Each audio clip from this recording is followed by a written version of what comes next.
Hello friends. Banking top 30 important questions के part 3 में हम बैंकिंग के इंपॉर्टेंट क्वेश्चंस कवर करेंगे जो सभी कॉम्पिटिटिव एग्जाम्स के लिए मोस्ट इंपॉर्टेंट है। तो चलिए स्टार्ट करते हैं। भारत में शेड्यूल्ड बैंक को कौन शामिल करता है? तो आरबीआई एक्ट 1934 की सेकेंड शेड्यूल में शामिल बैंक शेड्यूल्ड बैंक कहलाते हैं और जो इस शेड्यूल्ड में शामिल नहीं होते उन्हें अनशेड्यूल्ड बैंक कहते हैं। ओके। सीआरआर का मेंटेनेंस किस पर आधारित होता है? तो एनडीटीएल यानी net demand and time liabilities पर आधारित होता है। भारत का पहला स्मॉल फाइनेंस बैंक कौन सा था? तो कैपिटल स्मॉल फाइनेंस बैंक। मुद्रा योजना किस वर्ष शुरू हुई? तो 2015 में शुरू हुई थी मुद्रा योजना।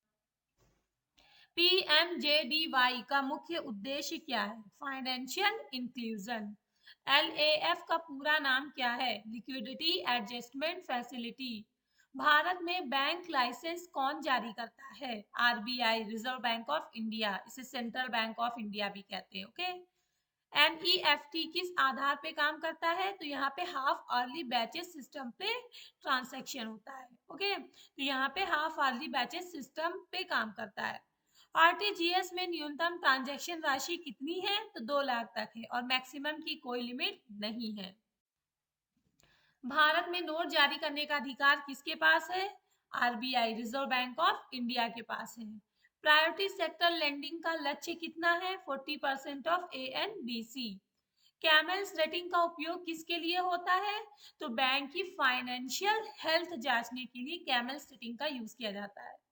भारत भारत में चेक ट्रांकेशन सिस्टम यानी सीटीएस कब शुरू हुआ? 2008 में। आरबीआई का पहला इंडियन गवर्नर कौन था? भारतीय गवर्नर। तो सीडी देशमुख भारत के पहले इंडियन गवर्नर थे। आरबीआई के पहले इंडियन गवर्नर थे। बेस रेट सिस्टम की जगह कौन सा सिस्टम लाया गया? एमसीएलआर। आईएफएससी का उपयोग किसके लिए होता है? बैंक ब्रांच आइडेंटिफिकेशन के लिए किया जाता है। सारफेसी एक्ट किस वर्ष लागू हुआ था? तो 2002 में लागू हुआ था। भारत में पहला पेमेंट बैंक कौन सा था? Airtel payments bank. Banking ombudsman योजना किसके द्वारा संचालित होती है? तो RBI reserve bank of India. Green banking का मुख्य उद्देश्य क्या है? Environment friendly banking practices. KYC का पूरा नाम क्या है? Know your customer. इंडिया में मुद्रा छापने की जिम्मेदारी किसकी है? RBI reserve bank of India, इसे बैंकों का बैंक भी कहते हैं और बैंकर्स ऑफ द गवर्नमेंट भी कहते हैं। ठीक है, सरकार का बैंक और बैंकों का बैंक भी कहते हैं। ओके। लीड बैंक स्कीम की शुरुआत कब हुई? तो लीड बैंक स्कीम की शुरुआत हुई थी 1969 में। रेपो रेट बढ़ने का क्या प्रभाव पड़ता है? लोन महंगे हो जाते हैं। भारत में शेड्यूल्ड बैंक को कौन शामिल करता है?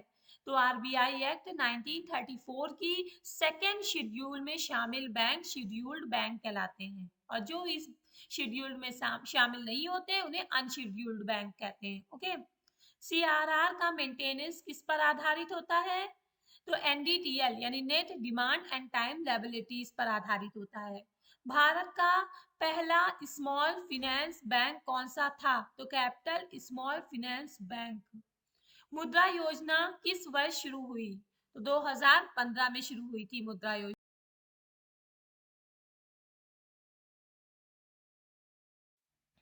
भारत में पहला विदेशी बैंक कौन सा था? एचएसबीसी। वीडियो हेल्पफुल लगी है तो लाइक शेयर और सब्सक्राइब करना ना भूलिएगा। Thanks for watching my video.